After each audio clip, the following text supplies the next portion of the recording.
অষ্টমীর অঞ্জলি দেওয়ার পরে নিরামিষ খাবার জেনারেলি আমরা খেয়েই থাকি। মায়ের তো আসার সময় হয়ে গেল, চলুন একটু নিরামিষ রান্নার হাতটা পাকিয়ে নিয়ে এবার। প্রথমে পনিরগুলো এইভাবে কেটে নিয়ে পরিমাণ মতো নুন, হলুদ আর লঙ্কার গুঁড়ো দিয়ে মাখিয়ে রেখে দিন। এবার একটা কড়াইতে পরিমাণ মতো সর্ষের তেল নিয়ে গরম করে পনিরগুলো এইভাবে ভেজে নিন। ওই একই তেলে ডুমো ডুমো করে কাটা আলু হালকা লাল লাল করে ভেজে নিন। ভাজা হলো, ফের একই তেলে দুটো তেজপাতা, জিরে আর শুকনো লঙ্কা ফোড়ন দিয়ে একটা টমেটো এইভাবে কেটে কড়াইতে দিয়ে সঙ্গে স্বাদ মতো নুন দিয়ে নেড়ে চেড়ে 1 চামচ কাঁচা লঙ্কা আর আদা এইভাবে থেতলো করে দিয়ে দিন। একটু নেড়ে চেড়ে ওর মধ্যে ধনে, জিরে, কাশ্মীরি লঙ্কার গুঁড়ো আর হলুদ দিয়ে ভালো করে কষতে থাকুন।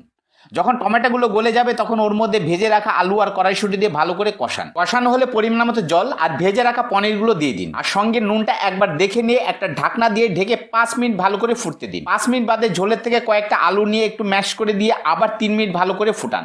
3 মিনিট বাদে গরম মশলা আর ধনে পাতা দিয়ে গরম গরম পরিবেশন করুন। মায়ের উপলক্ষে নিরামিষ রান্নাটা কেমন হলো বলুন।